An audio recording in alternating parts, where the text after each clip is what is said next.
Thanks. Good evening. Welcome to this public meeting of the Princeton Board of Education.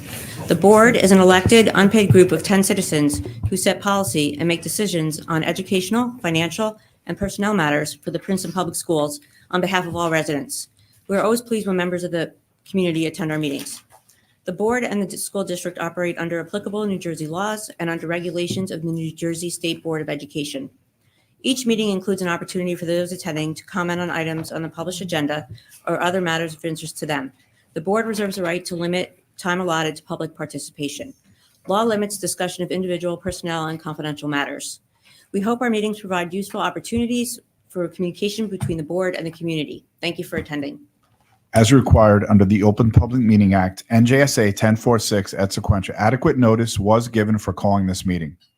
It was authorized by the Board of Education and forwarded to the municipal clerk, Princeton Packet, and the Trenton Times on January 6, 2024. It was also distributed to the schools and others on the standard distribution list. The board reserves the right to enter into executive session during all meetings of the Board of Education. Board Policy 168, recording devices, requires that we inform those attending this meeting that the proceedings are being recorded. This meeting is being live streamed. The representative of the sending district is authorized to vote on such matters that affect sending district students or affect the governance of the Princeton Public Schools as more specifically designated in NJSA 18A38.1. Sending district votes pertaining to personnel actions refer to high school, central administrative, and district-wide staff only. Votes otherwise are considered abstentions. In the event the statute is amended, the law shall take precedence over this by law. Thank you, Mr. Bolden. Would you please call the roll? Yes. Daphne Kendall. Here. Betsy Baglio. Here. Beth Barron. Here. Adam Bierman. Present. Debbie Bronfeld. Here. Mara Franceschi. Here. Eleanor Hubbard. Here. Susan Cantor. Here. Brian McDonald. Present. We have a quorum. Thank you, Mr. Bolden. Moving on now. Hold on, let me get my screen up. We're going to move the order around a little bit. We'll go through the minutes. So can I get an adoption? Can I get a motion, please, for the adoption of the minutes from September 24th? Beth, second. Debbie? Daphne Kendall. Yes. Betsy Baglio. Yes. Beth Barron. Yes. Adam Bierman. Yes. Debbie Bronfeld. Yes. Mara Franceschi. Yes. Eleanor Hubbard. Yes. Susan Cantor. Yes. Brian McDonald. Yes. Motion passes. Thank you, Mr. Bolden. Can I get a motion for the minutes from October 16th? Brian, second. Mara? Daphne Kendall. Yes. Betsy Baglio. Yes. Beth Barron. Yes. Adam Bierman. Yes. Debbie Bronfeld. Yes. Mara Franceschi. Yes. Eleanor Hubbard. Yes. Susan Cantor. Abstain. Brian McDonald. Yes. Motion passes. All right, thank you, Mr. Bolden. So we're going to move around our schedule a little bit, and we're going to go to the student board members report right now because they have tests tomorrow, and we do not want to keep you from doing well on your tests. So Nikolai and Maya, take it away.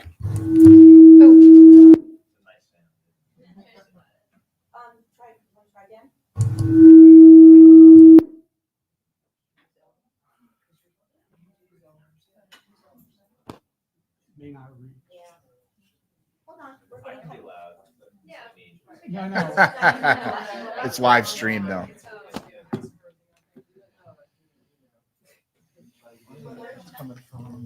Oh, that's lovely. Oh, good. Okay, perfect. That's great.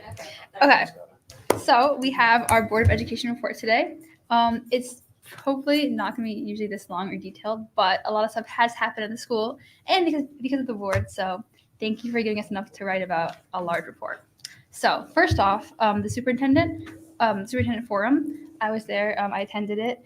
And I think the main thing is that the students and parents really appreciated being given an opportunity to raise concerns about the school and also the things they really appreciate about it. So I thought there was a really good turnout. I think about 30 students there.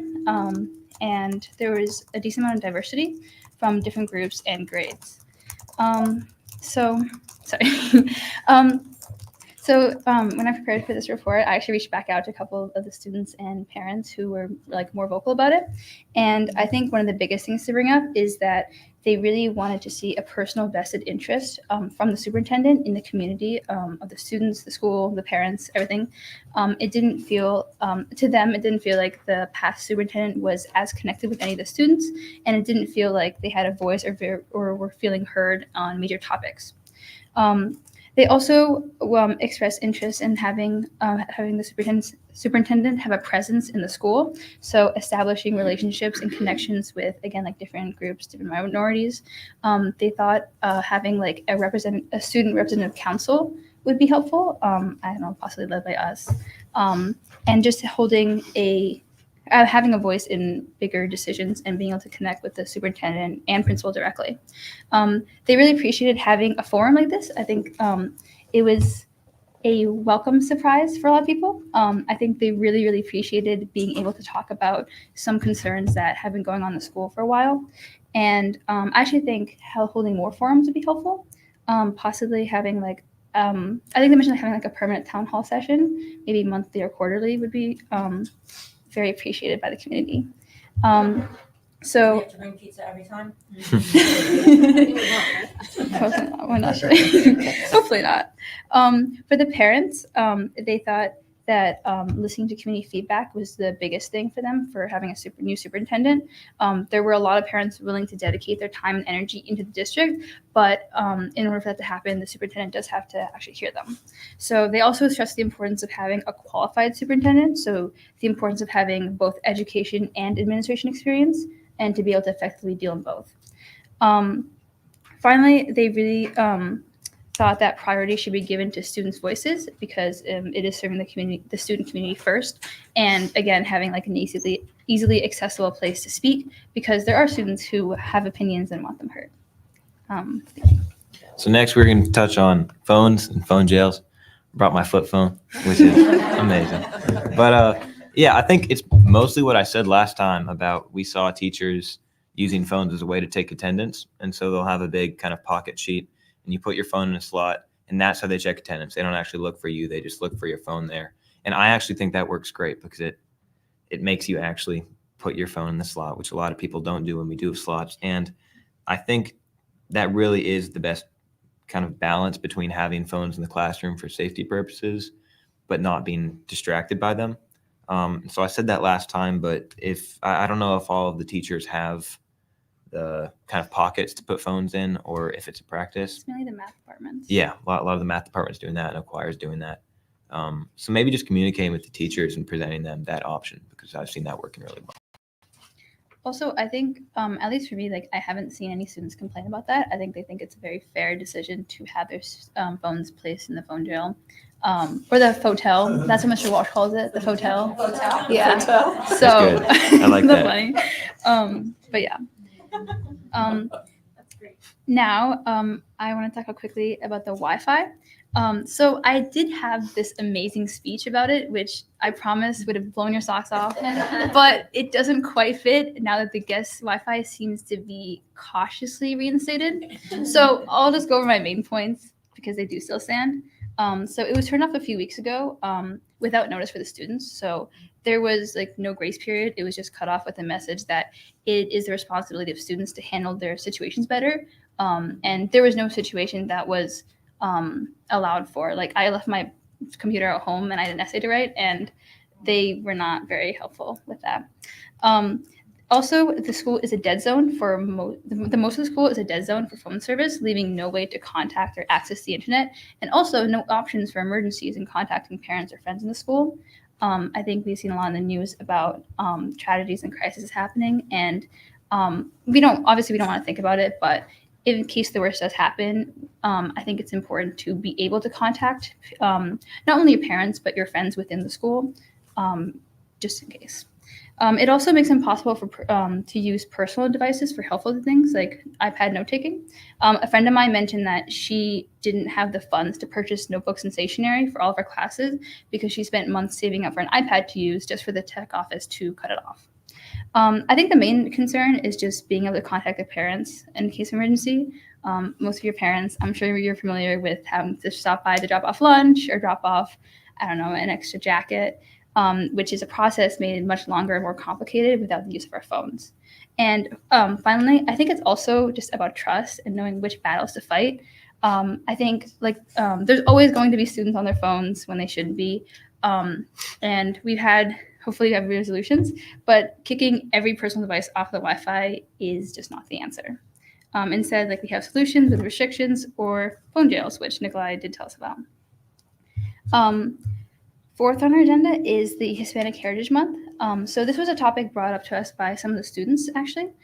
So if you don't know, it's an assembly that usually runs all day in all 8 class periods about the different aspects of Hispanic heritage. It's entirely student-ran and organized. The teachers do have final say over the decisions, but it's run by Latinos Unidos, and they spend a lot of effort and a lot of time and energy organizing every year. So this year, unfortunately, the administration said that it took too much instructional time away from school and that it was not educational to spend that much time hosting an assembly, which I think is important to notice that school spirit is something really important. At least the PHS administration has stated that school spirit is something really important to them. And these heritage assemblies are some of the few times a year where students readily participate and are happy to be there in the assemblies. Everyone has fun, everyone learns about the history of these groups, and I personally disagree with the fact that they're not educational or beneficial to the school.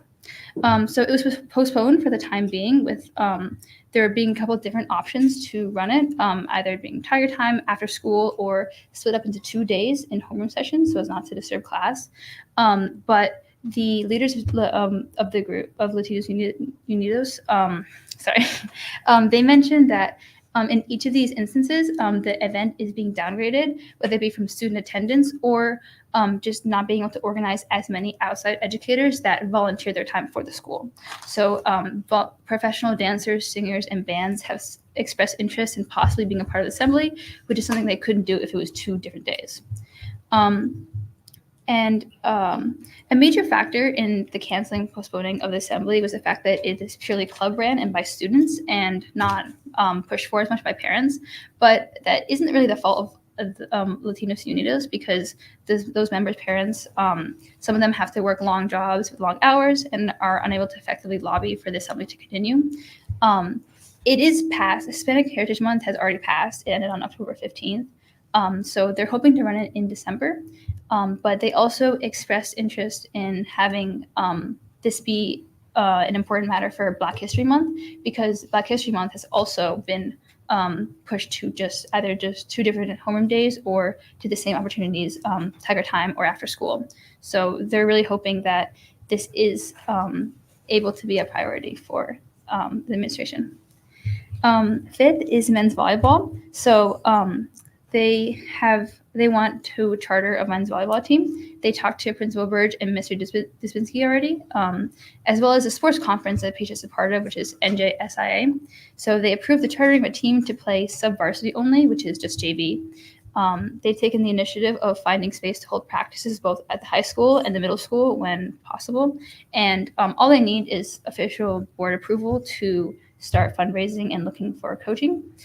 So they're not currently here, but I do have word for them that they'll probably be here for public comment next meeting.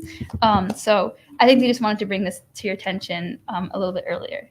Thank you. So we really appreciate it for the boys volleyball. Mm-hmm. So we have a procedure for new clubs, and that would go through Student Achievement Committee. Mm-hmm. So that's Dr. Chu's area. Mm-hmm. So I would direct them to Dr. Chu. Got it. Mm-hmm. Oh, yeah, they would meet with Mr. Dubinsky, who would then bring it to Right. Student Achievement. Right. Yeah, and Dr. Foster, of course. And then it would come up to us. But generally, I think it's 3 year. A club has to go on its own for 3 years, and then once it's viable, then it'll become board approved. Okay. So check in with Mr. Dubinsky Mhm. and have him speak with Dr. Chu to get whoever wants to come on the Right. agenda for next Yeah, month. yeah. So Got it. I'll by do its own, do you mean that should function as just like kind of a school club under Miss Lagus? Or, Because I think they have been a club already. Sports. School sports. okay. What's our rule on sports? Does it start? I don't think it starts with a club, right? Yeah. Mhm. I think it is a club, yeah. You're already doing, right? Mhm. Right, and so I think the next step would be Mr. Dubinsky. Okay. Talking with Which I think they did speak to, yeah. Okay, Sounds I'll let them know. Thank you. Thank you. And with regards to the Wi-Fi, you said Yes. it's fixed? I think so. What they I mean, did let's get to the originally important was things. just kick everyone off the Wi-Fi. Like Mhm. they just said they didn't have it working at all, and now I think devices are allowed on the Wi-Fi. I'm not sure because I talked to the tech office and they said that they still wanted to eliminate the guest Wi-Fi for the most part. What? So I'm not really sure what they're planning because when I spoke to them, it was still off and they wanted to remain off. So. I think it may still be off, but there's a password circulating among I students. haven't been on it. I think. Well, I thought you could log in with your credentials. I think that's what they shut off. The credentials aren't working. Yeah. Okay. Well- so maybe we can talk to tech office about Well, that. Yeah, so we'll ask them about it. we'll have people look into it. Okay. Talk Thank to you. tech. Thank you. So, and we share your concerns. So thank you for bringing them to us. And as far as Hispanic Heritage Month and Black History Month, what would your preferred, how would you like to see it celebrated? I think when I talked to Ozzy from Latinos Unidos, he expressed that it'd be best to have it run as an all-day event or at least like 4 class periods because if you have it as just one hour-long assembly, you can't fit the entire school in there. You can only fit 2 grades maximum, and it just becomes very crowded. So to have it run as one day and also having everyone being able to participate, I think they mentioned having I think what they did in the past was having every gym period go to the assembly, which I think worked really well. Yeah. And it was just it was one day, it wasn't a multi-day thing. So I would suggest that, we don't get involved in school level programming, but to speak with Miss Burge Okay, we will. and just let her know, because you did a very nice job advocating for it, and it makes a lot of sense to do it the way, but I can't, I'm also not teaching a science class that has an AP on May 5th. I get it. Yeah. Yeah. But we appreciate your sharing those concerns with us. Thank you. Okay, on to better Oh, news. I'm sorry, I thought you were done. But no.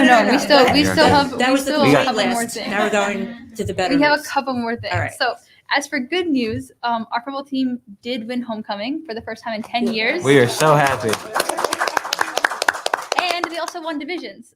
They're going to playoffs on Saturday, which I'll be there as from cheer. Which we also had a homecoming dance, which was Barbie themed. So that was fun. Boys soccer got their first ever CBC tournament title, and girls volleyball got their 3rd straight BCSL title. I'm not sure what that means, but I think it's really good. And also homework free weekend was almost homework free. I don't know Nikolai, but I only had about 8 hours of homework between 2 classes. So I think that's pretty good, honestly. It's the best you can ask for. And then also with college apps approaching, we might be a little frazzled. So It's true. And we moved our whole meeting around, so you could go. Thank you very much for We that. appreciate it. Thank you. I mean, that's I why we're appreciate here. it. Yeah. So I I appreciate do your letting appreciate us know. that. Yeah. Go ahead. Well, more good things is the school lunches. Those have improved so much. Round of applause for that. I got yesterday I went to the cafeteria. They had like chili cheese dogs, and I took a bite of one. And it's a whole grain bun, and that's next level. So yeah, that's been great. And at the start of the year, there was a line that went farther and had never gone, and I was really worried about that because the first day I think it was like the bell had rung and kids were still in line. But they have more people staffing the registers. And I know, like, across the board, I have a brother at Riverside, and he says the lunch is better. So thank you for doing that. Yep. So early. Yeah. So that's amazing.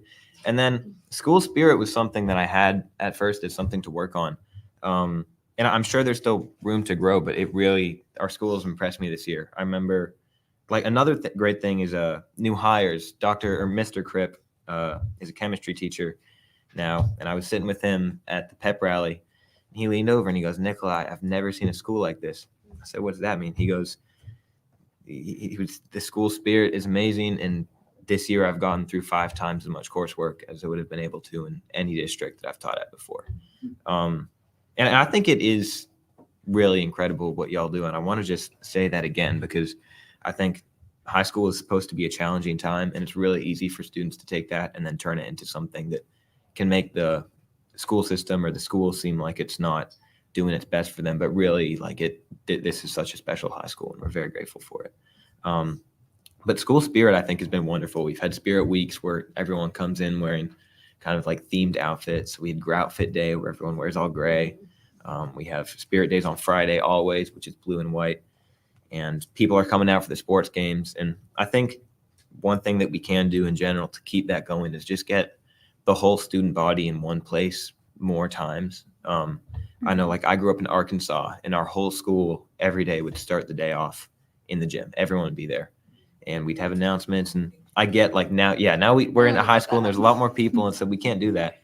But I do think that just something about having people together, and I think it can emerge as much less cliquey than a lot of high school can be when you force people together. So I think that's something to put out. One thing we really do need to work on, and I think all y'all with children in the district know this, is academic integrity. Last week I saw a teacher saw somebody with a paper that had all the answers to a quiz on it, and they took the paper and said, you can't have that. And that was it. People have, like, shared Google Drives with past assignments and tests from past years. Last year we had an essay assignment that was about AI in schoolwork, and I saw somebody using ChatGPT to write it, which I thought was amazing. Not amazing as in a good thing to do, but just the guts. But I know y'all have passed and are working on an AI plan. I think that's a great thing to do. I think that's going to help. But ultimately, I think we already have measures in place about academic integrity, and they aren't really doing the job they should be. And so I fear that could happen with the AI plan too. And so I wanted to suggest, I was reading a lot about kind of how to best fix this issue. And it seems a lot of schools have created kind of student councils, maybe separate from student council, maybe it could be integrated, but to deal with academic integrity. Because I think if you can instill those values in the student body instead of the administration, that it becomes something that we start to believe in. Right now, I know a lot of kids view view cheating almost as something. They've talked to me and said it feels like something they have to do to, like, keep up, instead of, if sometimes I think it would usually be something you do to get ahead, but it seems like a lot of people are feeling like, because we have a school that can be so competitive and we get so much done in the school and we do learn a lot, but I think that also does create an environment where you do have cheating. So I wanted to put the idea out of a student-led academic integrity board.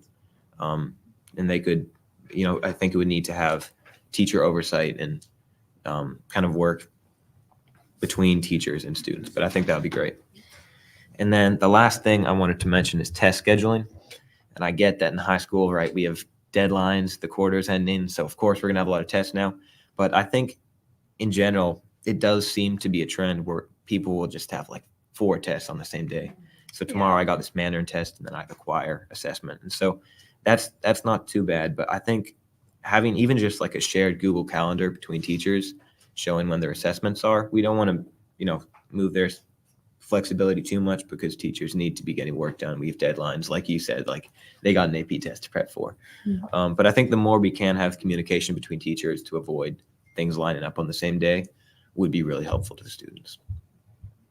Yeah, I had one block day where I had 4 tests. It was like it was only 4 periods long, but I had 4 like 90-minute tests back to back, and it was not fun. Okay, our last thing, and then we're done, I promise, is we were hoping to create like we're hoping to create like a summary of the board meeting. So I know we have the agenda minutes, but I think a lot of students, well, I know We don't look at it. I looked at it once. I was like, I don't know what this means. So I think like us creating a summary to be either to give to Ms. Burge where she can put out, or like maybe on Instagram or like on like a website so that they can see it. I think that'd be really helpful. I think there are people interested in knowing what the board does. I think when I looked at the superintendent forum, most of the people there didn't know what a superintendent even did. And I think, yeah.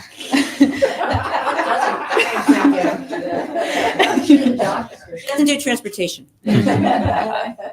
So I think just having like a quick like paragraph summary of like what we did, is like obviously like, you can write that. I'm sure you've noticed Nicola and I sometimes scribbling or like typing on computers. It's not just to look busy. Someone asked me that actually. Someone asked me if we're there to look busy. I'm like, no, we do write stuff down. But I think placing it on Instagram or like sharing with Ms. Burge so that she can send an email out would be great for students to just be more aware of what's happening. I think, so that's a great idea. We do a version that goes to the parents, could go to you as well, but I think having your perspective would be really interesting. Great, thank you. And I just would love to say, I really appreciate hearing from you. I appreciate hearing what you don't think is working and what you do think is working.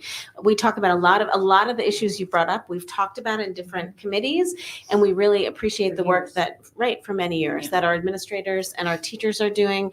But you are the reason we are all here. And so we just really applaud you for taking the time to put that together, and we welcome these reports. Thank you. Thank you. Thank you for your time. Thank you. Yeah. Now go study. Yeah, sure. And I was wondering where your train came from, Nikolai. Were you from Arkansas originally? Where? Oh, well, University of Arkansas. Yeah. Gotcha. Go Razorbacks. Sorry. Okay.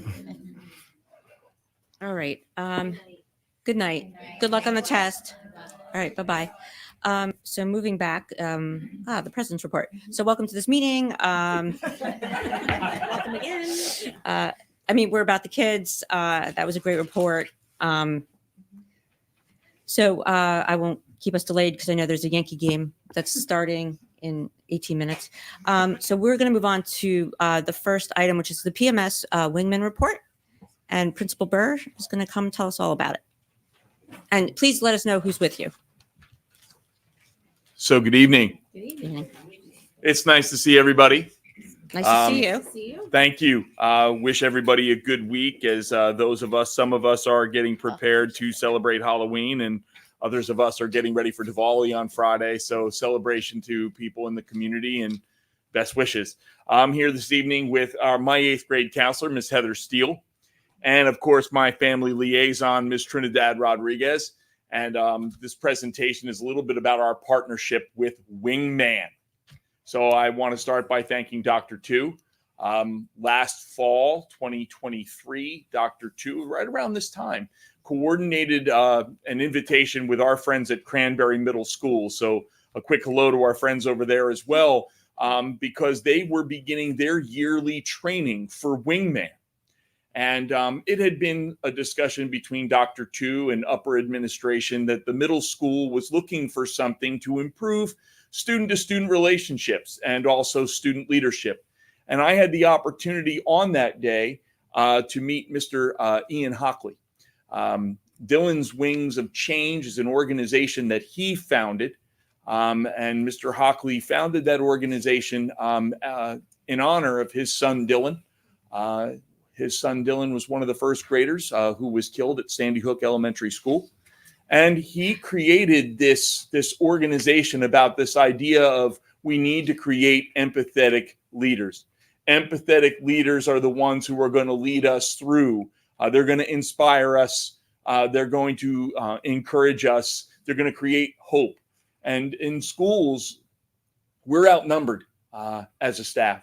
Our kids, we have 800 strong, and we have to start putting some of the responsibility on them to help build and manage and help create the kind of culture that we want to see. And it's up to everybody to be creators of the school culture that they want. So Mr. Hockley was an inspiration. He created this place where I got a chance to see some of the team building. And of course, this is the Wingman's mission, if you scroll up, to nurture empathy, empower courage, and inspire hope in people of all ages. But this is the part, the belief that everybody matters. I have 803 students. Everyone matters. Everybody, every family sends me somebody special, and we take that very seriously.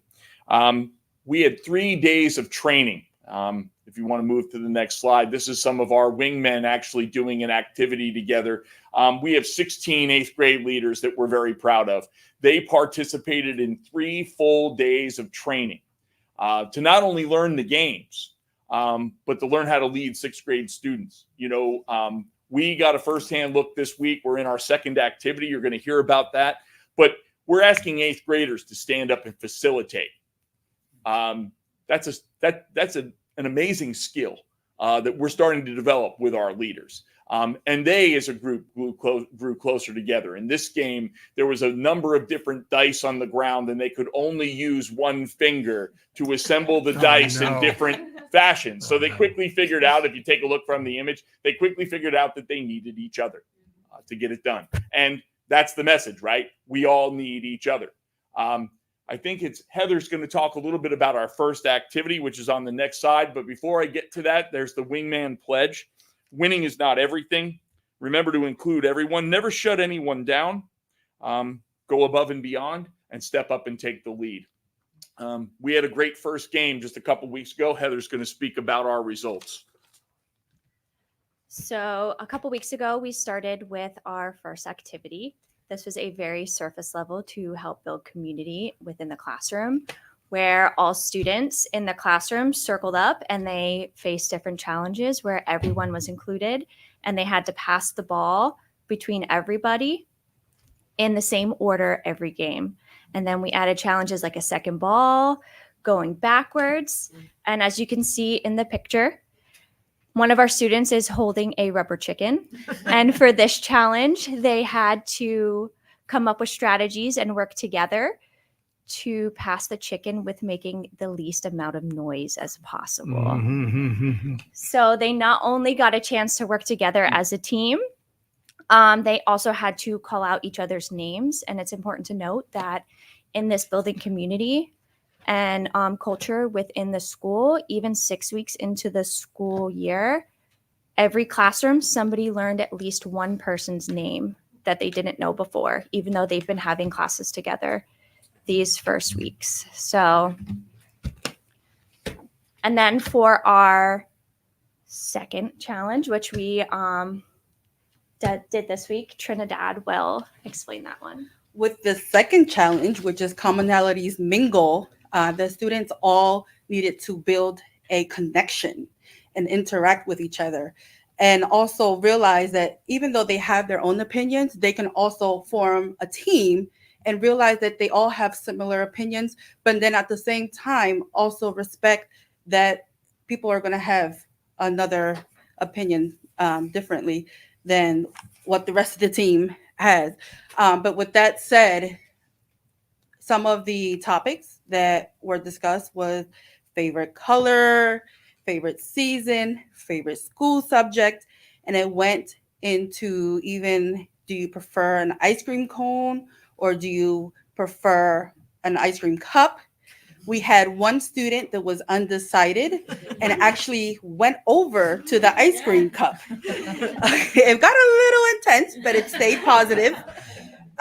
So I feel like the students are definitely enjoying it, are remembering what Wingman is about, leadership and inclusive, including everyone.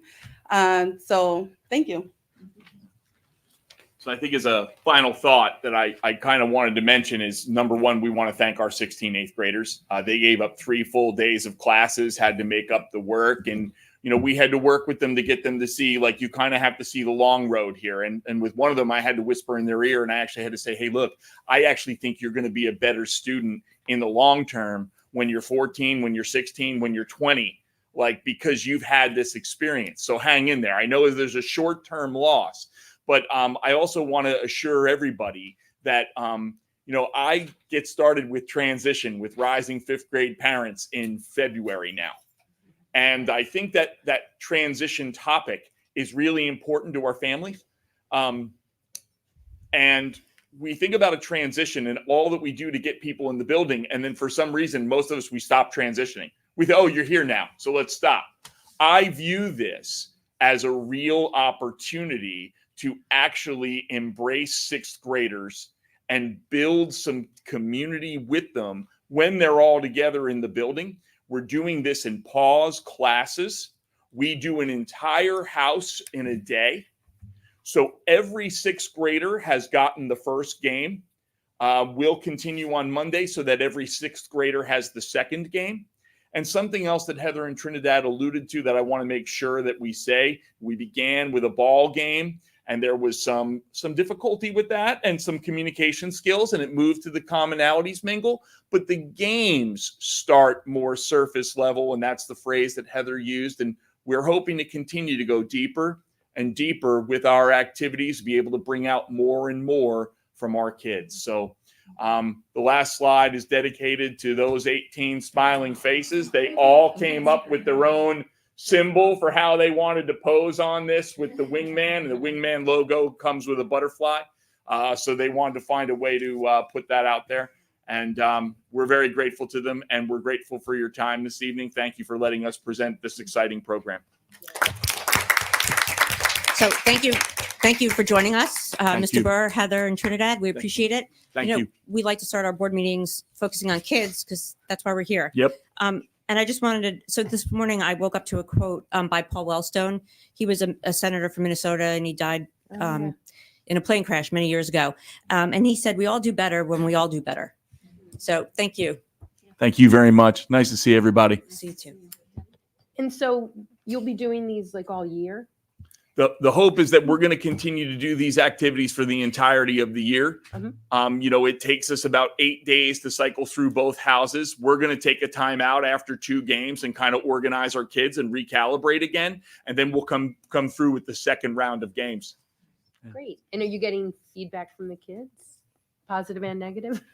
We get both. And when we try to debrief after every pause period too and talk to the kids, how did you think that went? And again, like I want to emphasize, 8th graders don't have the same leadership of students that say our experienced teachers do. I think that makes sense, right? And they are amazed by what it takes to manage, and they're also amazed by themselves, which that's what we want to always give our kids, right? The chance for them to be reflective and to realize, hey, I got this. Great. Thank you. Thank you. Thank you so much. Thank you all. Thank you. Best Good wishes. night. Take care. You too. Moving on now to Betsy for the superintendent search update. Yes. Hi, good evening. It's just a short update. We've entered the confidential phase of this search, but I do have 3 items to say. First, just again, echoing our thanks for the wonderful community input in that phase of our search. We had over 500 surveys returned and over 200 people attended, staff, students, as we heard, and community members, parents attend a focus group or a forum. So we really, really appreciate everyone's feedback. Secondly, the recruitment and advertising has begun for this search. Our search consultants are very hard at work, and our search committee is meeting with them again on Halloween on Thursday. So we stay in close touch with them, and the search is moving along. So we just want to thank the community again for their input, and we'll continue to keep you posted. Thank you. Moving on now to the superintendent's report. Good evening, everyone. I'm going to turn the program over for a very short few minutes to Dr. Angelo Ciso-Stentz and Mr. Corey Larimore, who's just going to, they're both going to share a quick highlight on our safety and security update.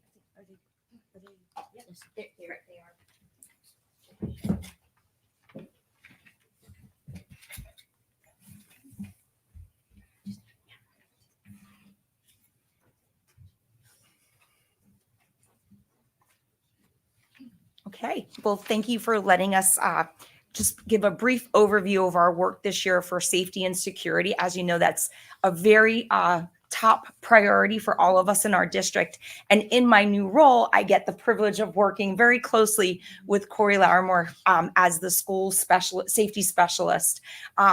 His role, I'm just going to brag on you for a minute. His role is, yeah, that's why and the report is great. His role is really critical because he is really the liaison for us as a district office and with all of the buildings in our district, along with our police department and the Office of Emergency Management. So it's really important that Corey is really like boots on the ground, making sure that certain things are in place and also increasing the communication that we need to ensure that specifics are happening and that we're always looking at how we improve upon our responses and our communication. So he makes it a little bit easier to get through some of this, and we're very grateful for his work. So if you can go to the next slide, thank you. So of course, our goal for across the district is to ensure a safe and secure learning environment for our students and staff through relationships, preparedness, and emergency response training. Next slide, please. So we just tried to break this down into like manageable chunks so that we can really understand all of the components of school safety. And when we think about this, we think about 3 major areas. So one is physical safety. And that's really about like facilities and making sure that there are structures in place for safety in our building. So Corey, if you want to talk a little bit about some of this is the referendum work that we've been doing to improve upon some of our structures. So maybe you can just talk a little bit about that. Sure. First and foremost, with the referendum passing, it was a great benefit to be able to add all of the different pieces to making sure that our students and staff are safe throughout the district.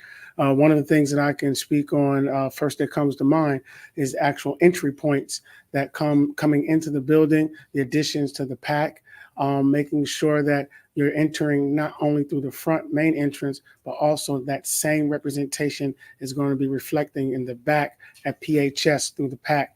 Another piece is the additional cameras that's been added throughout the district. I think total we have about 150 cameras throughout the district now, to where all the building monitors have access and able to see the cameras up front now, to where before it was one building monitor assigned to the watching the cameras. Now all of our building monitors can have them and have the resources available to them to receive what they need and see outside the building and inside the building at the same time as they're watching the doors. Thank you. The second component that we really is important to us is the emotional and psychological safety of our students. And that means that we are intentionally delivering social emotional learning lessons really from pre-K to 12, recognizing that also your social emotional being is just as important, if not maybe a slight bit more than academic success. And so making sure that we have counselors available at all of our buildings, that we're working closely with our case managers, and that we're also connecting resources in our community for our students and for our families. And then the third component is procedures, plans, and communication. And this really is a thread throughout all of our work, making sure that we're updating our procedures every year, whether staff is new to us or some staff have retired, making sure that our evacuation plans are up to date, especially keeping in mind new construction or new routes that start to pop up, making sure that we're communicating those plans and practicing that with our staff and with our students, and then communication, whether it's a preventative or a reactive drill or emergency. So again, just making sure that we're staying on top of those three components of school safety. I want to add one thing. We're continuing on from last year, adding student representations at our safety team meetings so that we can be in all one accord when it comes to getting the information distributed, and also knowing what the students prefer and what the needs are and or how they want to address certain issues. So I wanted to add that piece. Okay, so we talk about this with the 3 Ps. So people, prevention, and procedures. As we know, one of the foundational pieces of school safety is really making sure that we're building relationships and getting to know our students. This is super critical because we can then notice if our students aren't themselves, where we can check in, we can ask them how they're doing, we can make those connections with counselors or case managers, and we can also reach out to families to say, Angelo just wasn't herself today. Is there anything that we need to know, or can we help in any way? And that's super important because that helps bridge those partnerships, and it also helps build trust so that students then feel like they can tell adults in their building if there's something that they've seen or something that they've heard that they don't feel comfortable with. So that doesn't happen unless we have a trusting environment that students feel like they can report without it being retaliated or whether there be a consequence. And working on school climate, as we all know, we talk about this in many of our conversations, it takes a lot of time to build positive school culture. And that really is all about the relationships. And I know that across the district, we are all committed to making sure that we get to know our students and our families and that we work together. The second one, prevention, is really making sure, again, that every school building has their school safety team in place. They also serve as the behavior and threat assessment team, so they have dual roles. making sure that our drills are practiced every month. There's a requirement of 2 drills. One is a fire drill and one is an other drill, I'll say. So whether that's a lockdown, shelter in place, communication drill, evacuation, relocation. And so just making sure that we practice those this way, if we ever have to implement, that we can. Some of you might have heard about a river overflowing at Johnson Park where we had to evacuate. And so, now we have that plan in place that if we ever have to do that again, we're ready to go. And then procedures, just really making sure that we have those structures in place to talk about internal and external threats. And of course, this runs the gamut. An external threat can simply be that there is a bear close to campus. I mean, it's really some of these it's happened. So it's these, some of these smaller things that, again, we just have to make sure that we have a procedure in place. Training is really key. And again, this is something that Corey is really good about, making sure that all of us, administration and some of our teaching staff, are able to join some of the trainings that occur throughout the state. And then if we're not able to go, Corey always represents the district and then can turnkey that with all of us. One thing I want to add in reference to the training, we're about to begin adding training for our building monitors and front end staff during professional development. Kimberly, look at the thumbs up. I got it. So she's going to be receiving communication with myself about dates in reference to getting that in place. All right. Yes. So really a lot of work and just making sure that we're up to date, everyone is aware, and that we're communicating. Okay. Thank you That's so it. much. You're Really welcome. appreciate it. Okay. And Angela, I was just saying that you don't have to worry about the river overflowing because it doesn't rain here anymore. That's right. That is very true. Yeah. And can I just add, as on behalf of the policy committee, Yeah. I really appreciate this presentation tonight, because we have these things that come down from the state that are very complex, kind of bureaucratic. They look like these terrible requirements. How are we going to do it? It's a lot of words. And then you put it into something that really brings us back to, uniting our community, every child known. It brings back to our mission and values. And it feels really good to hear what you're doing with the whole community. So thank you for that. I appreciate it. And Corey too. Good night, Corey. Yes. Thanks for staying. Oh, you're here. I thought you left. That's great. Dr. Foster, did you have anything else? Yes, we're happy to present the our recommendations for the 2025 bond referendum. Oh, I do have one exciting announcement before we begin. So as you know, the township and the district has been working collaboratively to try to find alternative polling places for voting for the different election days. I have good news to share. We still need to work, but we did get voting out of Riverside for the upcoming November and June primary days. And so that's really exciting. So the only polling place left is Little Brook. And I know that Mayor Frida, Raina Harris, Matt Bolden, and I are, and of course, Debbie Braunfeld, it was leading the charge. We will make sure that we, that's our goal, to find an alternative site for that. So that's really good news, though, for us. Thank you. And you think it would be easier than it is, but apparently it's a very big bureaucratic process that the town is working with us on. So we're very appreciative to the mayor and the town clerk for helping us. Absolutely. So one more to go. One more to go. Okay. Thank you. All right. And so now we're moving on to G1, which is the referendum presentation. Yes. I'm going to move over, but here's my, just so I know.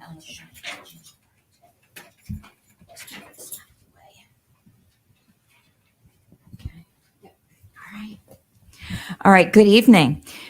We are really excited to share our recommendations for the upcoming 2025 bond referendum. I always want to start by extending deep gratitude to the leadership team and the Board of Education, who've worked tirelessly and collaboratively together to think and plan proactively as we invest in the future for our students while serving as good stewards of the community. As you know, at our April 30th, 2024 board meeting, the long-term planning projects were approved by the Board of Education.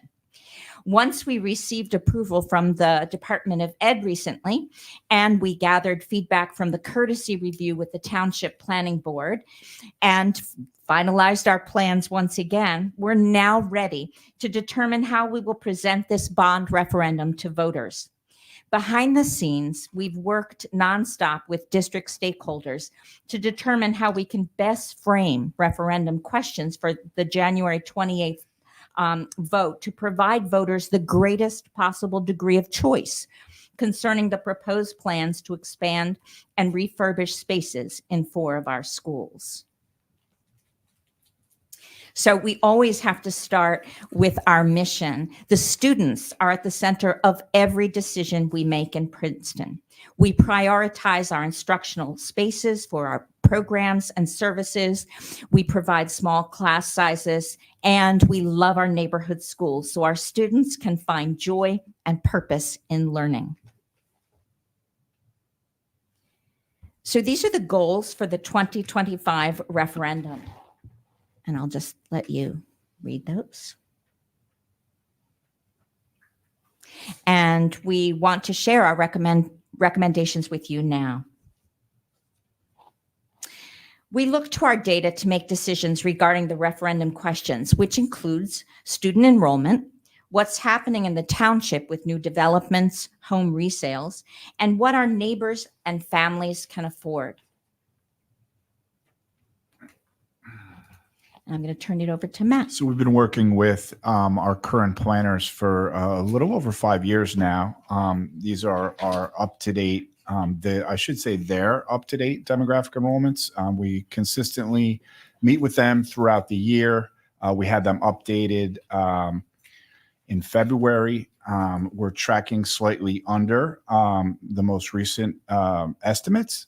One of the main reasons Drs. Foster and Tu and I met with the planners, the churn on the existing sales in the community aren't providing as many students over the last probably 3 years as normal. So once that ticks up again, along with the developments we're seeing, anyone who goes over to the shopping center or up on the edge of town over by Montgomery on the Harrontown Save property where there used to be an animal shelter many years ago now.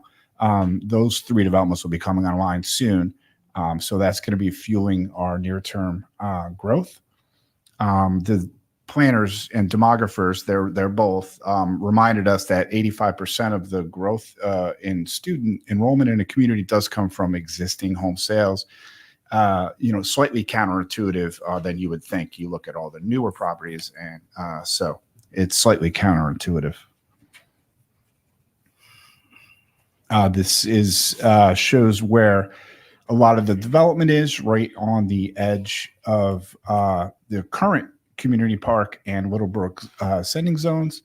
As part of the referendum and passing that, there will be, redistricting of these zones. One of the things we learned early on from our planners is that, redistricting, people get a little fearful, but, the majority of the people actually that are affected by redistricting aren't the same people as, are in those schools now. So, but most the redistricting will likely, affect about 25% of the population. Some of the sites, I just mentioned 3 sites that are coming online within the next 3 or 4 months. There's been an announcement of the 4th round of fair share housing, which is mandated from federal law through the states. And it is 276 units. But however, you have to remember that means that it'll be more units because developers, there are incentives and tax incentives, which are very lucrative, but they're offset by market rate housing. So when you look at some of the developments, and it depends by development, and it is a little far off in the future, probably 5 to 7 years. So that will be affecting future growth. There's a site right where the students used to park on Franklin Street. That's been delayed probably for 18 months. But that will probably happen sometime in 2027. So plenty of building in town, very desirable town to live in. So this is what some of the things that are fueling our growth through the demographers' estimates. Not sure if I missed something or not, but feel free to jump in. I think we're good. I just want to say it's 160 units on Franklin Street that people aren't Projected aware of. 160. Yeah, half affordable was the original plan. And I don't know if that's going to change or not. I haven't. Right. And people don't see that one yet because it hasn't started, but it will start. Yeah, it was supposed to be half affordable. So. Thank you. We are recommending that we pose 3 questions for our bond referendum. So why 3 questions? We want to be good stewards of the Princeton community. With the enrollment projections, the timelines for projects, and the potential tax impact from the acquisition of Westminster through the township, we want to be sensitive to the capacity of our taxpaying families. We believe all projects are needed as we go forward. And we want to highlight that we've removed the community park parking lot as we work collaboratively with the township to share some of their adjacent lots. Again, with the potential tax impact of Westminster property, we're allowing our community members to decide on the level of investment they want to make in our schools.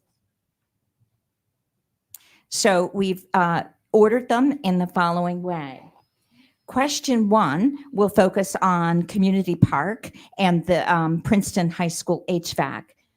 We feel that this is an urgent need and that will maintain our elementary programs and also respond to the end of life service HVAC boilers that are currently in our schools. Question 2 is a must-have as we address the enrollment at the high school and the middle school, and we'll talk about each of these questions in more details in a minute. And then the third question focuses on the expansion at Little Brook, and that will need very shortly. And so again, we're dividing the questions to allow the taxpayer choice. So our first question is community park expansion and PHS HVAC. I'm going to talk about the community park and I'm going to let Met talk about the HVAC. Not my area of expertise. But the extensive upgrades are proposed at the centrally located Community Park Elementary School to accommodate more elementary students while increasing walkability as a neighborhood school, which I know goes beyond the goals of the school district, but also the goals of our larger community about walkability and sustainable Princeton. Additional classrooms and an expanded cafeteria and larger gym and multipurpose room, music room, and library would provide essential space to maintain Community Park's DLI program, which prepares students to become bilingual at an early age, while also offering a traditional track for neighborhood students. And that will help alleviate pressure on some of our transportation routes and enrollment in our other buildings by allowing the neighborhood students in that CP catchment to attend a local school. So I can talk a little bit about why community park again before Matt goes to HVAC. So it's exactly what I just shared, but then for folks who aren't watching the recording, they'll have the PowerPoint to go through the examples. But once again, we need elementary space. CP is in the center of town. It makes sense to add the space there. Excellent. So I'll talk a little bit about HVAC. It's one of those polarizing topics. I feel like you can never please everybody with HVAC, but obviously we want to please the most amount of people. It's either too warm, too cold. I happen to be a little warm right now. Is it the HVAC or is it just me? No, but seriously, when we would start this work would be 22 years into the system. We're going to refurbish the chillers, if you will, and 250 classroom unit ventilators to improve the the student and staff comfort and health in the rooms. We're going to be replacing end-of-life rooftop air handlers. They're all well over 20 years old. We're going to be replacing the steam heat with hot water heat, which will be more energy efficient. So we hope to save somewhere between $150,000 to $200,000 a year in energy and maintenance costs. So I'm really excited about that. It's pretty much a must have. We've spent awful lot of effort over the last 5 years. I'm sorry. Well, yeah, it is about 5 years at the other 5 schools working on their HVAC, and we're consistently making sure that because the proper functioning HVAC system does affect our students and staff so closely. So, Matt, did you talk about the state funding as well? I'm going to jump into that right Okay. now. So we look at the community park, the HVAC itself, as Dr. Foster is reminding me. Thank you. Does get back the full percentage of state aid, so which helps increase the overall percentage on the first question, which is just under 20%. The state has interesting ways to fund things. It's if you read the questions, which will be voted on after this, it says 40%, but they prorate things quite often when they start to run out of money. So it's 85% of 40, which is 34% if you qualify for the maximum aid. And then a fair amount of the community park expansion is our new or additions. And the additions, we don't qualify for any aid. But if we did, it would only be $143 a square foot, which is far short of the somewhere around $500 to $600 current estimates. We have to bid the work, so it's always kind of difficult to exactly know how much we'll end up paying per square foot. But when we rehab or renovate part of the school, which this project will do, there'll be plenty of areas renovated. We do get that 34%. This project is estimated. We're budgeting the question just under $38 million, so 37.9. Debt service aid of almost 20%. The effect on the average tax assessment, the average homeowner, if you will, which is sort of estimated at about $853,136, would be $227 a year. So that would be the effect. These estimates are just that, estimates. It depends when we bond, the interest rates when we bond, how long the maturity is. Since there's a fair amount of HVAC in this project, we are going to be doing 25 years. When you're doing additions and renovations, you can safely bond for 30 years. It's prudent financially to, you don't want to be paying for things after they break. So you want to be fiscally responsible. 3.75% is the estimate we're using now. So we hope that it'll be under that. You never know with the bond markets.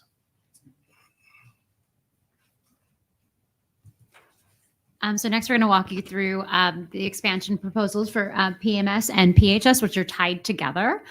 So when we reviewed the enrollment projections, as Matt was talking about, the churn not being expected because of high interest rates and low inventory, across the country, not just in Princeton, we noticed that there's still enrollment projections that are increasing at the secondary level, but not at the rate at the elementary level that we're experiencing. So in our plans, Matt, if you want to move to the next slide. If you have students at Princeton Middle School or have recently experienced Princeton Middle School, you know it's tight there. The cafeteria is undersized. We only have one gymnasium. Most middle schools in our area that have the size number of students, you heard Mr. Burr say 803, we're projected at closer to that 900 number, have 2 gyms. They have an auxiliary gym space. We are fortunate that we have a pool in our middle school, which we utilize for PE. But when you think about indoor recess, group meeting spaces and things like that, and just having another, classroom sections of physical education.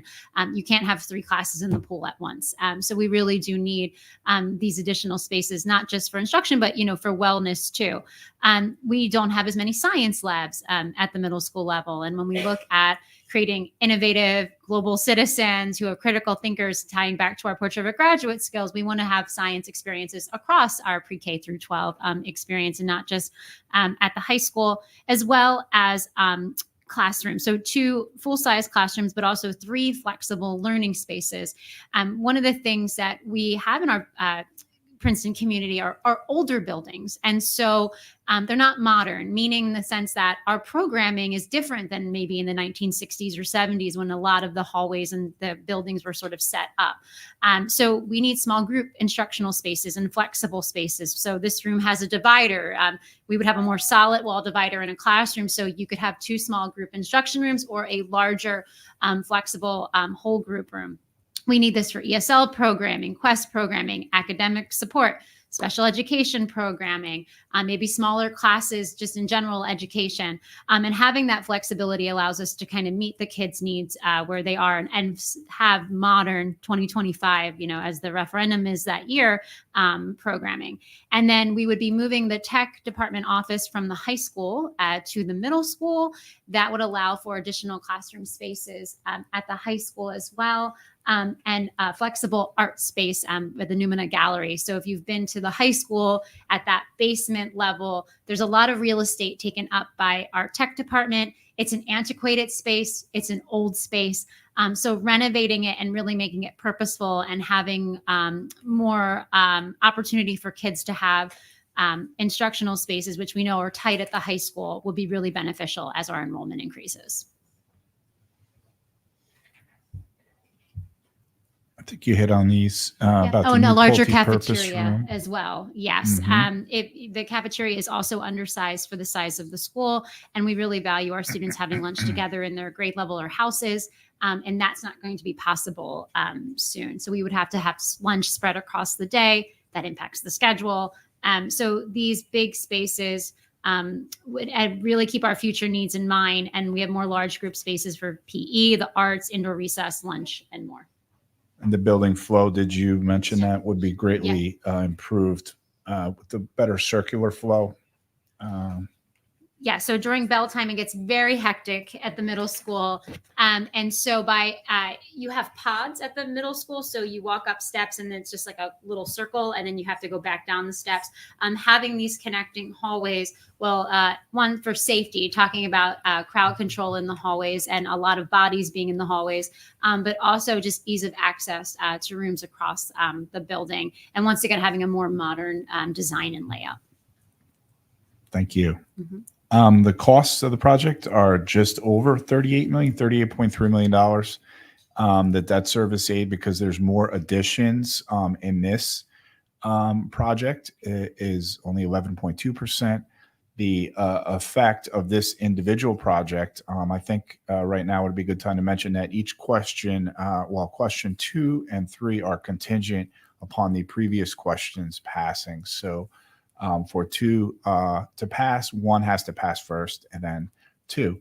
So the average effect of this project on a standalone basis is $231 to the average homeowner in Princeton. On both the projects, you see at the bottom, the tax impact would be $458. We are in the 2 combined, there would be for 15.45% debt service. We are continuing to use 3.75% for 27 years. I feel like the legalese language on the commercials on TV, really fast when they speak really fast. But it is important. And the overall costs of Project 1 and 2 is $76.205 million.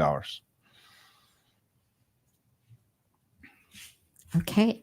And the third question focuses on Little Brook Elementary School expansions and renovations. Little Brook upgrades would add space to better support current programming and manage growth while maintaining small class sizes. So there'll be 6 new classrooms, small group instruction rooms, renovation of existing student service, support services area, a new vocal music room, and a renovated kitchen. Excellent. The project cost, if this project was broken out individually, is just under $13 million, $12.915 million. The debt service aid is lower because it's almost all additional work, which is doesn't get that service aid. Remember that the debt service aid is it's a percentage of the principal and interest used to fund the projects. The effect of this on a standalone basis is $85 a year, When you combine the three questions, it's 89,120,000 with an estimated total tax impact for the average taxpayer on your average assessed value, which is not your market value. It's less, $543 a year, and overall 14.17% debt service aid with the same at a 27-year bond with 3.75%. And those are estimates. What about permanent funding for new classes? I mean, with teachers, we have to fund, if you have 3 new classes, we have new teachers, new maintenance people. Yeah, so we're bonding for the capital for the to build the classrooms. So the additional staff, as you point out, building square footage, we generally look at 20,000 square feet per nighttime custodian. That's based on the National Council for Education Statistics, and that's kind of what we follow. Would probably need a few more custodians, and as we fill up more classrooms, we would need more teachers. So that is part of the added costs of enrollment growth. There is a mechanism in the funding formula to fund that. It is it's a formula that takes the near-term average of the 3 years, so the most recent 3 years compared to the prior 3 years. So it's kind of a 6-year moving average.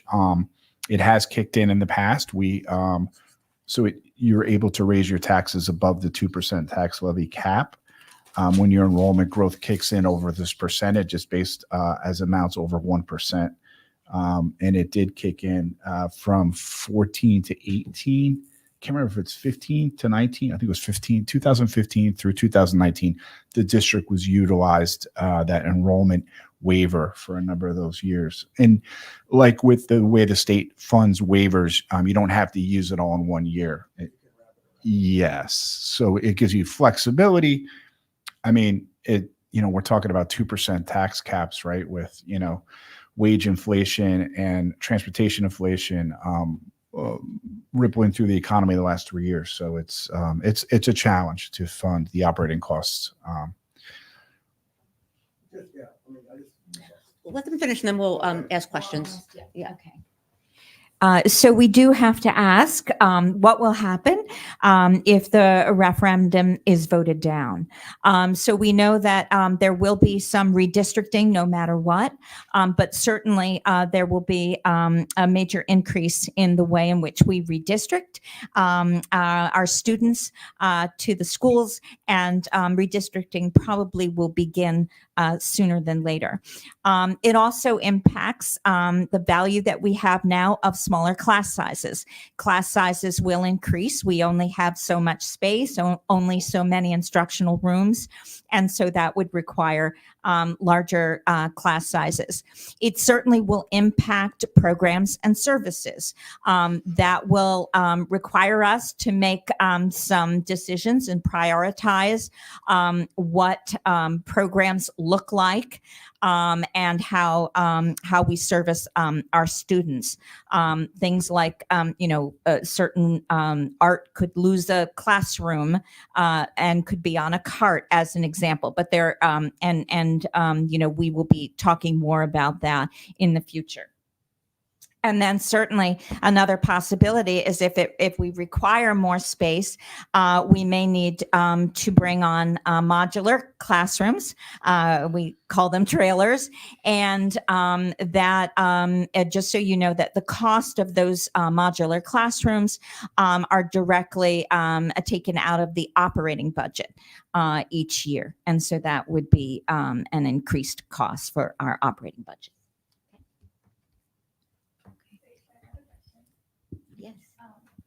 So, are there any trailers being used as classrooms right now? Because I know there are some outside the PHS, but I think it's for offices. There are offices right currently, now. right by. Humanities. So there would be like added trailers to us. Okay.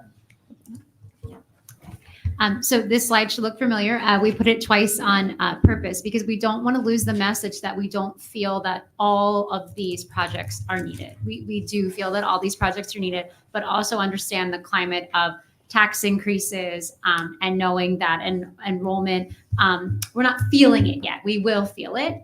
So it's hard for people to say, oh my gosh, this is a tax increase here for the Westminster property, et cetera. So we're trying to be mindful of that, but also articulate that these 3 questions we feel are needed. And as 4th round obligations come online, they will definitely be needed and possibly more.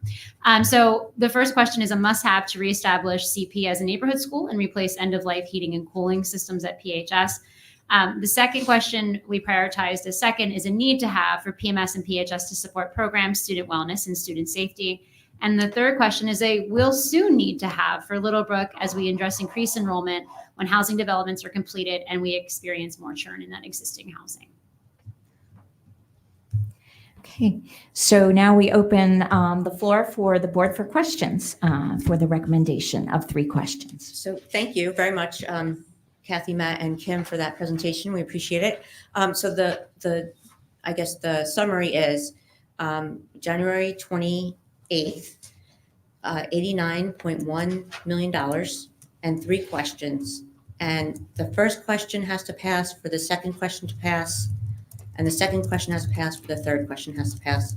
And the first question has to pass for the third question to pass. And the first and the second have to pass. They're all contingent. They're all contingent. Right. Each, the second and the third are contingent on the prior question passing. Okay. So you can't have 1 and 3. You can't have 2 and 3. You can have 1 and 2 or 1, 2, and 3. Right, because they're ordered in terms of. Exactly. It's hard to prioritize them, but Yeah. we've essentially prioritized them It's the like, best which we child can. you like better? I like them both. If they're listening, which they're not.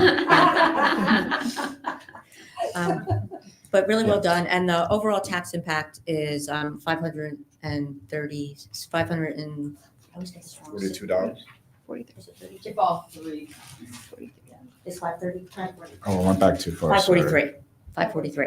Okay, And that's an estimate. right. Thank you. You're welcome. Any questions from the board?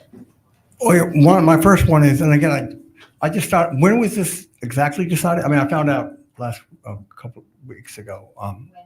To do the tiered sequential. We are proposing, in other words, this is our time now at this public board meeting. We are proposing this tiered system because we understand the challenges and the tax impacts from other things such as the property, the Westminster acquisition, and as well as what the taxpayer can afford. But just to add on to that, so I think this line of thinking followed after you, Matt, and Kim met with the demographers. Yes. Correct. And felt that this was the right way to pose the question.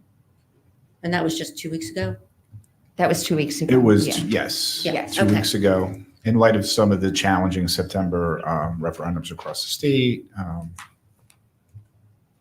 Thank you. Any other questions? Just a comment. Well, let him finish. Go ahead. No, I didn't know. well, more of a comment though. I just playing devil's advocate though, but I think we've discussed, and it could take a long, in a nutshell though, we do have continued cost pressures. Given the current trends, the district may continue to face increasing costs, particularly in areas such as transportation, employees' compensation. So we have to look at the fact we might be cutting things too.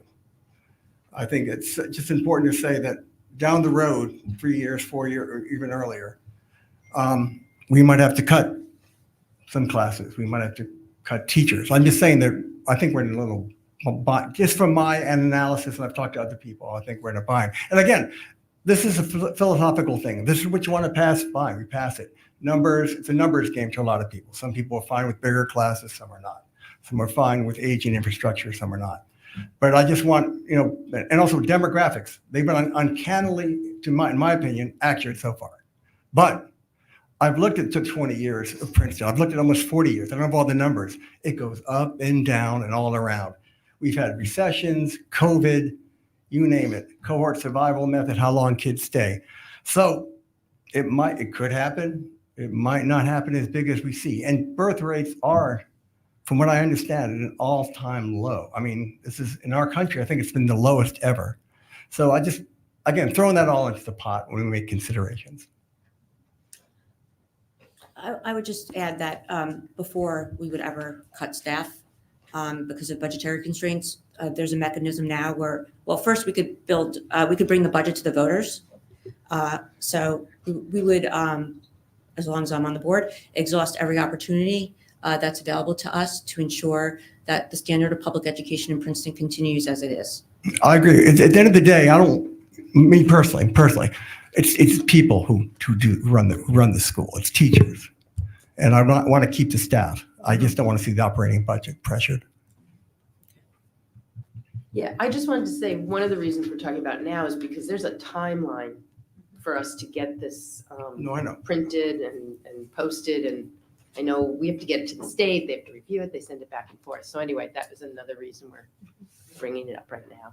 So just to support why. Maya? Sorry, Beth.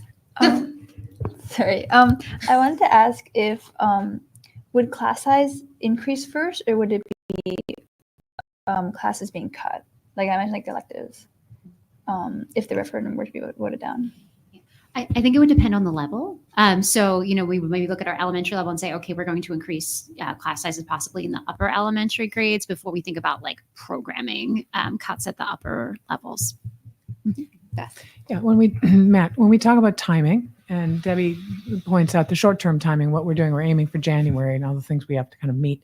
But could you also tell us a little bit about timing for what this looks like? I mean, we're talking about something now in 2025, but when does this translate into actual space for students? Yeah, it's going to take a good 3 years, probably a little more, before we have the buildings done, because of the various things that have to be done in site plan, the work with the Department of Environmental Protection, so the Delaware Raritan Canal Commission, which is not on everyone's the tip of their tongue, but in this part of the state, and that's overseen by the DEP, which people are more familiar with. There's a lot of in everything we do. So one of the hotter topics in town now, I'm part of the focus group, a very small part, but is a stormwater utility, and that's based on legislation. We know when we have wet weather events now, they seem to affect us even more and more.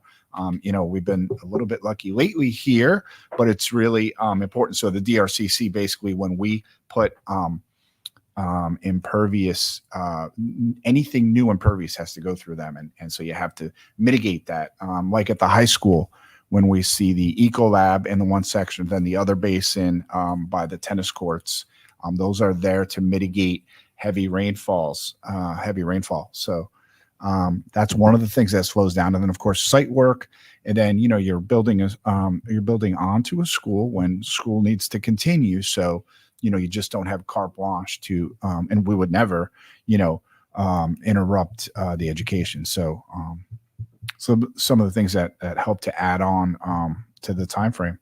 And then we have to comply with the laws, of course, public bidding. The Office of the State Comptroller has to review any contract over $12.5 million. So it's a pretty serious, even before the bid specs go out. So their attorneys over there, they like to, pick apart things. That's what they do. I know. So there's a lot of time that will go into, and then with a referendum of this size, we don't sink a lot of money up front. It wouldn't be prudent, so we do so once it passes, then we could finalize the plans, so to speak, to be submitted to all the different regulatory bodies. Thank you. Anyone else? All right. Well, Maybe you answered that. Oh, sorry. no, go ahead. Did you about, is it possible if it does pass, so that about with bond structuring, can you wrap the debt structure to minimize initial tax impact? Is that something that can happen? I'm not doing as a general rule. Well, there are rules. You can't have any one payment can't be double any other payment. That's principal and interest. Clearly, the more you pay upfront, the more you save on interest. So interest rates are a little higher than they were 2 years ago. There's no silver bullet with any kind of complex debt structuring. I think we've been pretty prudent with the way we've been going about financing. A lot of our debt service has rolled off in recent years, so we're going at it piece by piece. We've first focused on maintaining our facilities over the last 3 referendums. And now we're, addressing our future enrollment and growth. I just want to say, yeah, I think in maintaining reserves, you've done a great job. I think, in my opinion, straightening the ship, so as Yeah, best as there's possible. certainly, And a lot of people that are involved in that, but thank you. All right. Anyone else? So thank you again, Matt. And there'll be more information coming out about the referendum, the why, the where. So just keep an eye on your email boxes and other places. And so now we have, we're going to vote on this now. Yes, Mr. Bolden? So this is the resolution providing for a special school district election to be held on January 28th, 2025 for consideration of 3 bond proposals by the legally qualified voters of the school district. And with that, can I get a motion? Susan, second. Mara.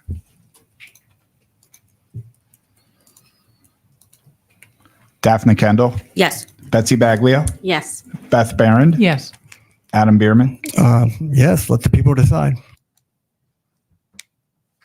I'm sorry, that was yes, right? Yes. Okay, good. Debbie Bronfeld, Yes. Mara Franceschi, Yes. Eleanor Hubbard, Yes. Susan Cantor, Yes. Brian McDonald. Yes. Motion passes. All right. Thank you. And thank you again for all your work on this and more to come. So now we're going to move on to our first public comment session. I apologize for the delay. You have 3 minutes. Please just say your name and the street you live on. We don't need the street number. And the first one up is Joanne Marshall, who I just realized is my neighbor. Hello. I realized too. Good evening, and thank you for hearing me tonight. This is my first time at the Board of Education meeting. My daughter's 23, 25, went through the Princeton school system and graduated, been to college, doing well. But as a mother of a trans daughter, I have some serious concerns about the approach to the LGBTQ education in the district. Why am I saying something now? What concerns me especially is the upcoming Board of Education election. This is because 2 candidates, and I apologize if I mispronounce their names, Shenwei Zhao and Lisa Potter, have expressed views that I feel are bordering on transphobic. In an article in the Princetonian today, Lisa Potter compared children having gender concerns as being in their imagination, similar to wanting to be a superhero. Queer students in the district deal with emotional bullying and are often misgendered. How must they feel with the High Tops program being removed, intersectionality not being in the curriculum, and in addition, the protests outside the school, for example? I'm angry because those children going into that school with these things going on are frightened. If Lisa Potter or Shenwei Zhao are voted to the board, I am deeply concerned. And I hope the incumbents here today keep the LGBTQ kids in their mind. Queer children need our support. We talked a lot about tonight about inclusivity, about kids getting together. They need our support. Mental health problems and the rate of suicide is higher in this group. I hope you really consider this going forward. And as additional members join your group, I hope you continue to. Thank you. Any time I have left, I'm giving to Abby. Okay. Thank you.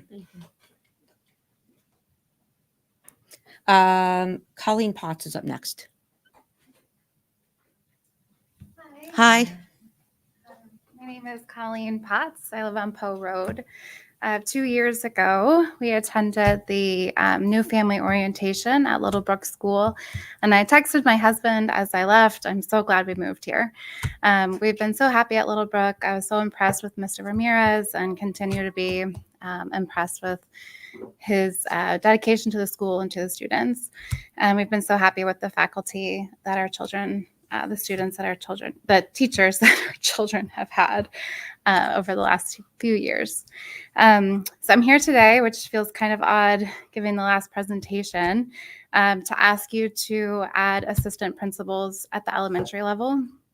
I think that it would move our schools from our elementary from excellent to exemplary, and including our children's emotional health in a bigger way, as well as giving more time for for that process and to further their education. I'm not here speaking for anyone. I'm here on my own, but I do ask that you ask your principals, you ask your counselors, you ask your educators what an additional administrator would do for them day to day, for the students day to day, especially with a referendum moving forward. Hopefully, that's still several years from now that we'll see an impact, while an additional administrator could add impact today or at the beginning of next school year, whenever that could be. Another comment that I had was about the school lunches. My children come home and now compare what salads they eat and which ones they'll try tomorrow. And if there's not croutons, they'll pack their croutons. So I wanted to thank you so much for that decision. It seems wonderful that you've included nutrition in the whole child approach. So thank you. I would ask you to consider the amount of snacks that are available for the elementary children, perhaps limiting or removing those, because they also do compare what Doritos they bought. So something to consider. I was unaware that there was something happening with High Tops. I was under the impression that it was continuing, and I was coming here today to say that the community supports that program as well as access to books. We don't know what's going to happen with this election, but it concerns me, and I wanted to make sure that you know that we have seen what you've done over the years. We have appreciated it. We continue to support you, and we continue to support those programs. So, Thank you. thank you. So the only change that happened was we're continuing to offer the programming, to teach the programming. It's just we're having our own teachers do it. We're aware of the sobering statistics that affect LGBTQ and transgender children, and it's at the top of our minds always. Next up is Abby Kalmbach. And I do just want to say, you're here, you can say anything you want, really anything, but you have, you're responsible for what you say. So not trying to limit the discourse, just wanting to put that out there. Wow. Okay. I'm wondering if I should amend anything that I'm about to say based on that, but we're going to go see how it flies. Okay. First, I'd like to preface my statement with expressing my utmost annoyance that I'm standing here tonight instead of reading bedtime stories with my children at home. But alas, I'm standing here before you to express my utmost concern for how the loudest and angriest voices in the room have pushed their agenda and made our school community not only less welcoming, but also most dangerous for our vulnerable community members. And two of these voices are now running for Board of Ed, Shenwei Zhao and Lisa Potter. Last fall, amongst the uproar against High Tops, a parent organized a meeting with a handful of parents and many of you to angrily express their fear that the mere discussion of the plight of LGBTQ and other historically minoritized communities would somehow make their children gay or transgender, or make them feel that some people's walks through life are harder than their own and feel bad about it. All but one other parent who spoke was vehemently opposed to the Pathways to Racial Literacy curriculum. Parents, including parents whose children never attended the middle schools in which the course was taught. The anger and open hostility was palpable. When it was my turn to speak, I began with saying I would be offering a different perspective than the previous speakers and would be lowering the temperature in the room. Grown men sitting mere feet away started yelling at me so loudly that the security guard down the hallway came into this room to intervene for my safety. So what was my statement? I'll paraphrase it. I speak today as a neuroscientist, ally, and mother. As a developmental neuroscientist, I experimented with how influential one's environment is for proper brain development and behavioral maturation. All of us at this meeting today want to ensure that the environment our children go to school in is safe, nurturing, and supportive for each of our children. How can we do this? As an ally to members of the LGBTQ community and hopefully considered a friend of underrepresented peoples, I've learned and seen that educating our children and community how to treat each other with respect and kindness is critical to creating our desired learning environments. As a mother, it aches my heart that other adults are scared of their children learning compassion for others. We all have children, and we were all children ourselves. No child willingly chooses to be different from the status quo and move along the spectrum of gender or sexuality. The pride you see in those who do embrace these alternative genders or partnerships is a learned pride to overcome the hurt and bigotry found around them. I went on to discuss how gender identity develops around 3 to 5 years of age and how to talk to children of all ages about gender, sexual orientation, and race in developmentally appropriate ways based on best scientific studies.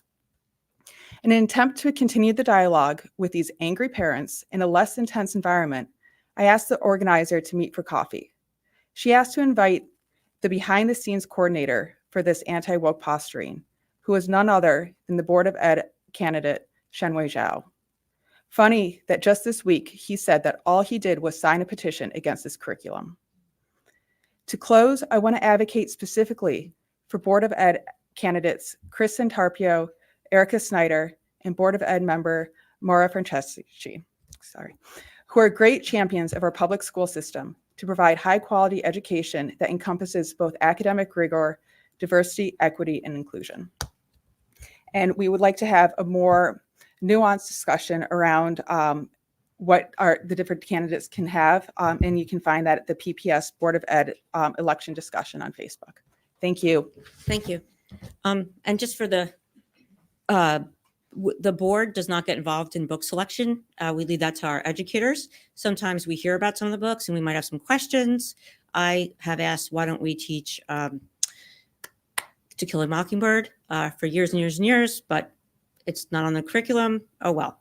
So we don't, the board does not get involved in book selection, period. And I guess some of the candidates want to. well, so again, the board oversees the schools. We're not responsible for administering the schools. That's what the professionals who are trained and educated in education do. And so we'll be guided by them. And we have a very thoughtful staff across the board, including all our librarians. And we support them unequivocally. All right. And it's very sad that I have to even say that. Moving on now, Liana Jenke.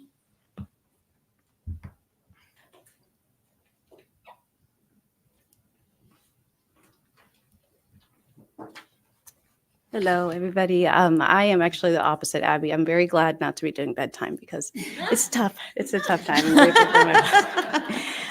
Thank you. And thank you both, Joanne and Abby, for sharing. I'm also here partially because of the upcoming election. I'm very grateful to have met with a number of you in the recent weeks to really share more about our work focusing on equity at Princeton Nursery School. And I'm here tonight, again, as a member of the Black community here in Princeton, not speaking for, but representing our Black community. And I do want to just be fully transparent that our current board and the potential new board will have a lack of representation from the Black and Brown community, which is concerning. And I have shared that as research shows, the higher up in leadership you get, the less diverse it becomes for a lot of systemic reasons. And so here to speak tonight, just to really see if I can share 3 specific points for a board that may lack these voices, how we can really keep them front of mind. And the first is just by listening. And I did have this conversation a lot where the conversations are there and the voices might be a little bit quieter. They're not maybe as angry or even present in this room tonight. So really making sure that when they are heard, they're really prioritized. I went to an equity committee meeting, and then the issue of the celebrations changing from Hispanic Heritage Month and Black History Month to outside of the school day came up and was really discussed. Unfortunately, there was no solution proposed, but when a student came and spoke, and it was a Black student, she specifically shared that this moment for Black students increased community for them. And so the data we had just heard from the principal of the high school shared that Black students aren't really feeling a sense of community and they're feeling this lack of engagement. And so when we hear the data and we hear the voices, some change can happen or should happen. And I do understand that it might not necessarily be the job of the board to do that. But I know that diversity, equity, and inclusion is, and so is that something we can prioritize. The second is really to increase access. If the board doesn't have the representation of these communities, can we make the meetings more accessible for them? Zoom links aren't sufficient access to it. Can these meetings be held at the different schools? Can they be held during the school day, maybe at breakfast, or pick up, to really make sure that if parents are already there, we're allowing them to have more access to it. And the third is really just to shift from talking to action. And it seems really simple, but the conversations are had, and I'm very appreciative from day one of my time here in Princeton. I've heard the conversations happening, but I haven't really heard, let's try step 1, 2, and 3. And so just quickly, in my 28 seconds, I'm going to propose maybe some ideas. And sometimes these times of change, especially in leadership, can really lead to innovation. And so the first is for the topic of a lack of Spanish-speaking counselor. Could we try a virtual counselor? Could there be a track for local community members to get their counseling degree or certification, maybe former graduates of Princeton High School? For the topic of over-targeting behavior for Black and Brown students, could it maybe be a shift to supporting teachers to promote positive interactions? And a good ratio is a 3-to-1 interaction for 3 positive and 1 constructive, and it could really shift to a 5-to-1.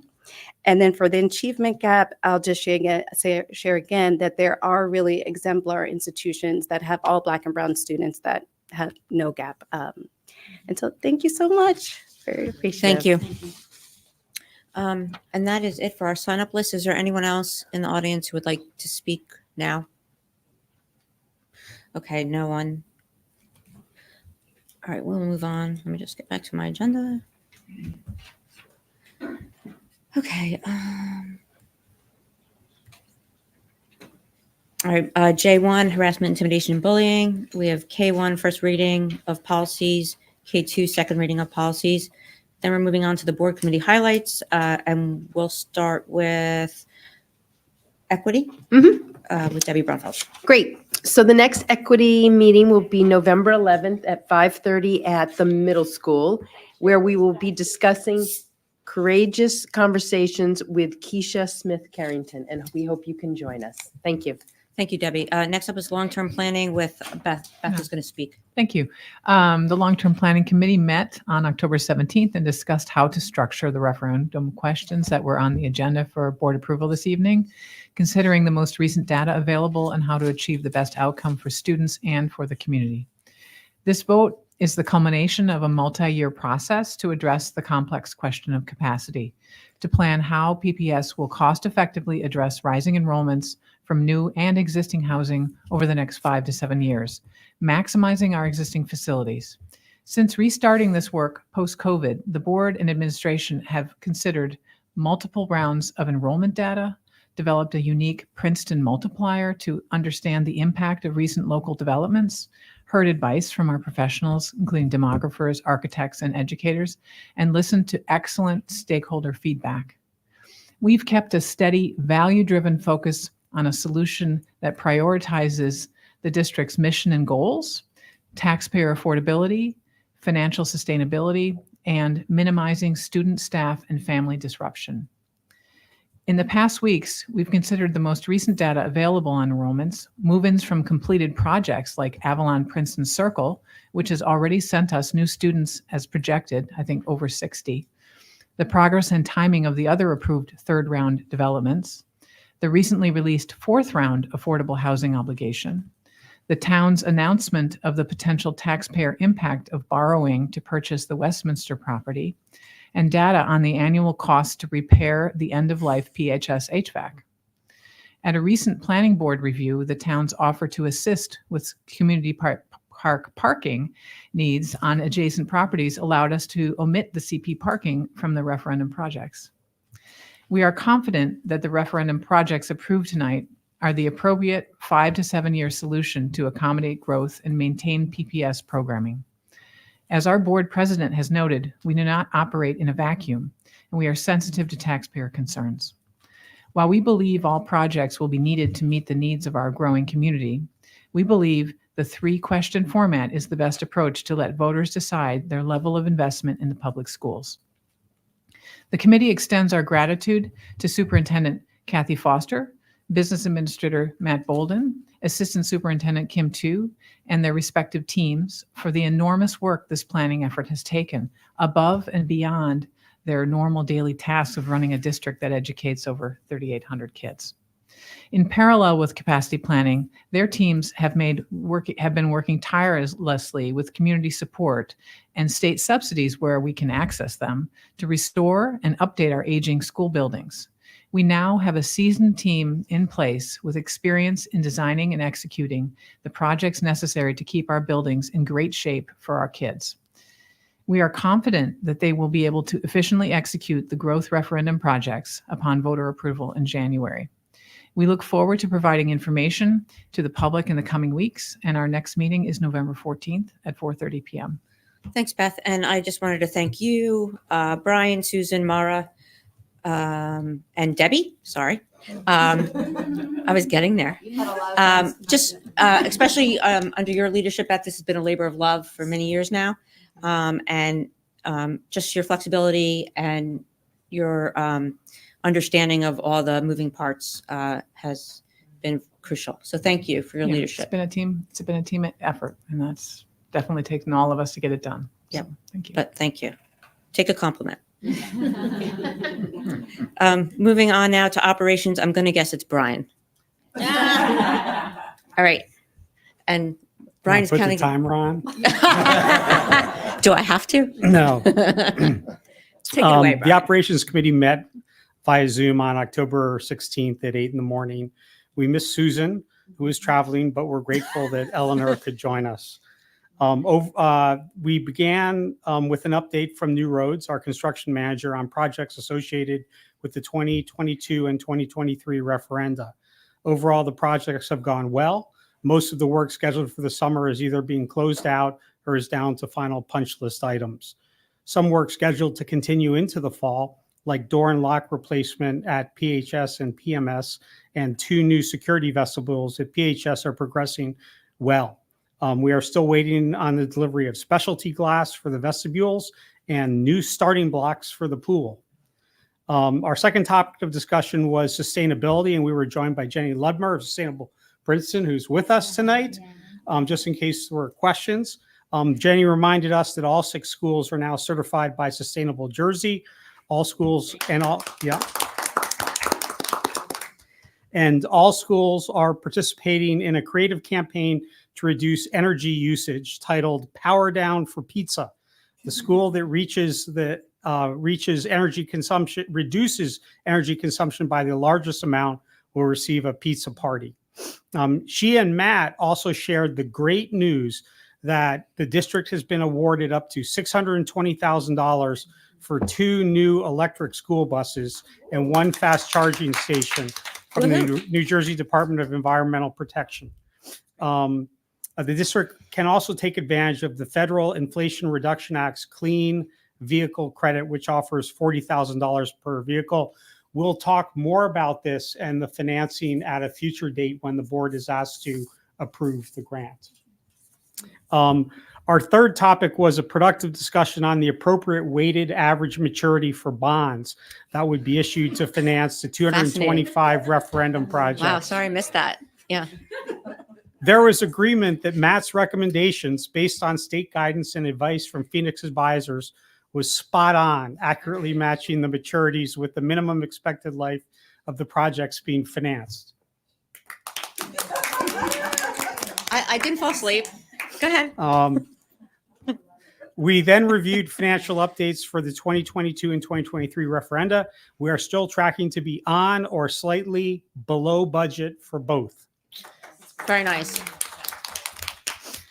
Finally, Matt briefed us on a new facility management software system to replace our out-of-date School Dude system. The committee was very excited about the new system's capability and recommends approval for the purchase and implementation of the system. That's on the agenda tonight.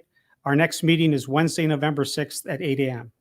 Thank you, Brian. Great job. Not bad, huh? Yeah, very, very good.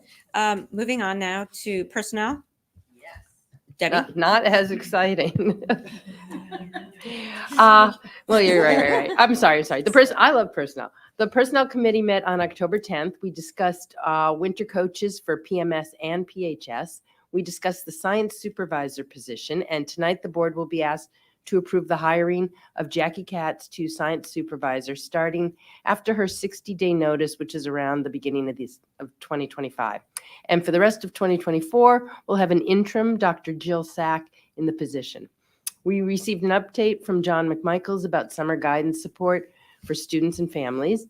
We received an update on the new teacher academy and how well it went. And we also discussed several other personnel issues. Thank you. Thank you very much. Next is I just noting that we're not going to be done by 9:30. So anyway, policy with Beth. Yep. The policy committee met on October 16th and discussed the items up for first read tonight. We heard from Principal Jason Burr and Assistant Principal John McCann of Princeton Middle School on the 4-tier PMS Code of Conduct, which is intended to clarify disciplinary consequences and to decrease loss of class time or instructional disruption. It was agreed that policy meetings will be closed starting in November to facilitate working conversations among staff and the committee. The committee will open meetings and/or bring topics to monthly board meetings to solicit feedback on issues of public interest. The committee also invites members of the public to write to the committee with comments on any matters on the posted agendas up for first read or of concern. Our next meeting is November 6th at 3:45 and will be closed. Thank you, Beth. And finally, student achievement with Betsy. Last but not least, the Student Achievement Committee had a relatively short meeting on Friday, October 11th at 11 a.m. on Zoom. Brian Dubinsky joined to talk about some upcoming overnight athletic trips for some athletic contests that may come up during the school year.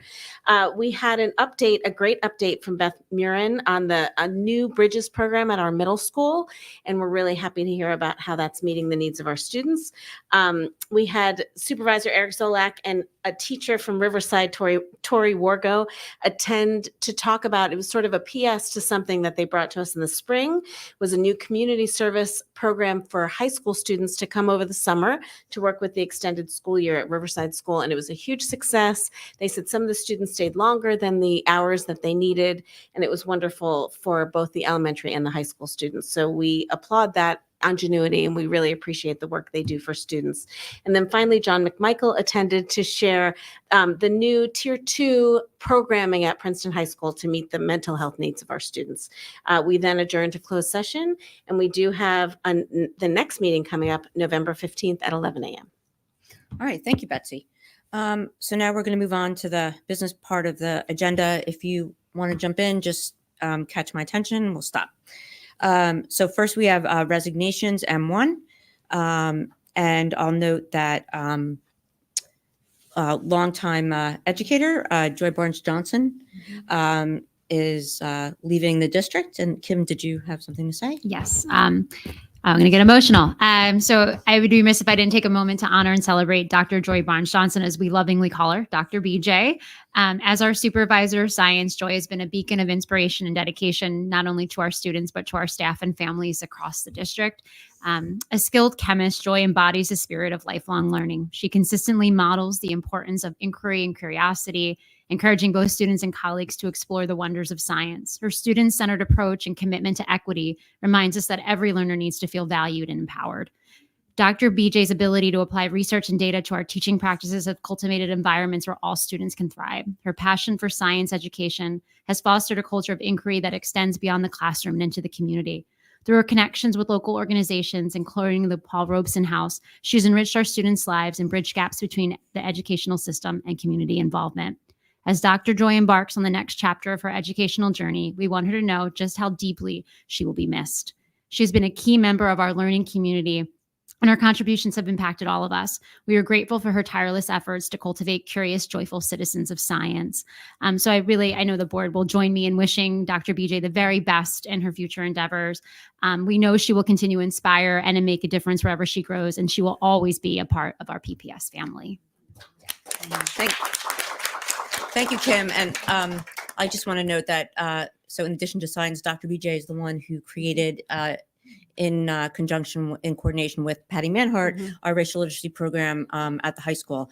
And our debt to Dr. Barnes Johnson is deep, and we wish her all the best. And could I also add, after the many years on student achievement and sharing student achievement, teachers and administrators come to us with new programs for approval. And her innovation, as you just noted, led her to being one of our most, one of the guests who came most often, and we were always very happy to see her there. So Dr. Barnes Johnson, we've brought so much to our district, and we're very, very grateful for the time that you spent here. Yep, we wish you all the best. All right, next up is retirements, and so we have three teachers retiring with, almost 75 years of experience. And I want to say a special thank you to Barbara Beaumont, who was my son's special education teacher at Littlebrook, and she was deeply impactful on his life, and I'm sure she was as impactful on all the students that she taught. So I just want to wish Barbara all the best for a long and healthy retirement. All right, moving on to appointments. So sometimes we should say no goodbye, but we'll see you. So we're welcoming back today Jackie Katz, as Debbie mentioned, to be the supervisor of science. She'll begin in January. Welcome back, Jackie. And Annie Kozik is going to be our interim director of student services, and she will also start. Sorry? Can't escape us. No, you can't. It's like, I guess we're like the Exactly. I was going to say the mafia, like you can't get out, and we bring you back in. But anyway, we look forward to having those two friendly faces back in the district. Then, all right, so we're going to go personnel items. Leave of absence, substitute student placement, curriculum and instruction, student services, PREA extra period compensation, and then we have M10 athletic appointments. Then we have N1 student overnight trips, and 2 research project, and 3 student day field trips. You okay? Student 01 is educational placement of pupils, 24-25. 02 is educational placement of pupils. 03 is professor in residence. Did we discuss that at all? Which one? The professor in residence. Could you just? Yes, yeah, thanks. Mickey put it in the board update, and I think Yes. she refreshed it again. So the professor in residence program is through the Professional Development School Network at TCNJ, and so we receive a really nice discount on professional development service of a professor who comes and visits our district several times throughout the year.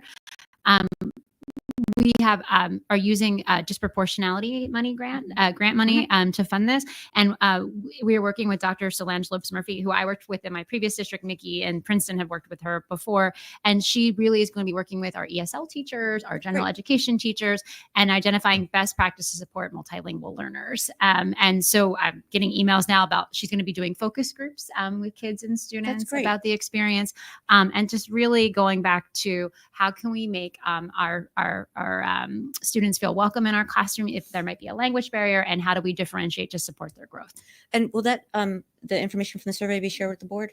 Yeah, I think so. Great. Well, it's a focus group, so it's more Focus like group. anecdotal data. Yep. All right, that's fantastic. Thank you. Then we have 04 and 05 resolution for residency appeal, P1 financial reports, P2 fire and evacuation drills, P3 comprehensive maintenance plan, P4 competitive contracting award, master library, joint 5 is joint transportation agreement with West Windsor Plainsboro, and then P6 is registration travel agenda. And then we come to our second public comment. Is there anyone? Well, kudos for hanging in there. And I know some of you are Yankee fans. How's it going, by the way? They're winning. They're winning. What score? 5-2. All right. But anyway, yeah, we appreciate your dedication to these meetings. All right. So there's no one who would like to speak.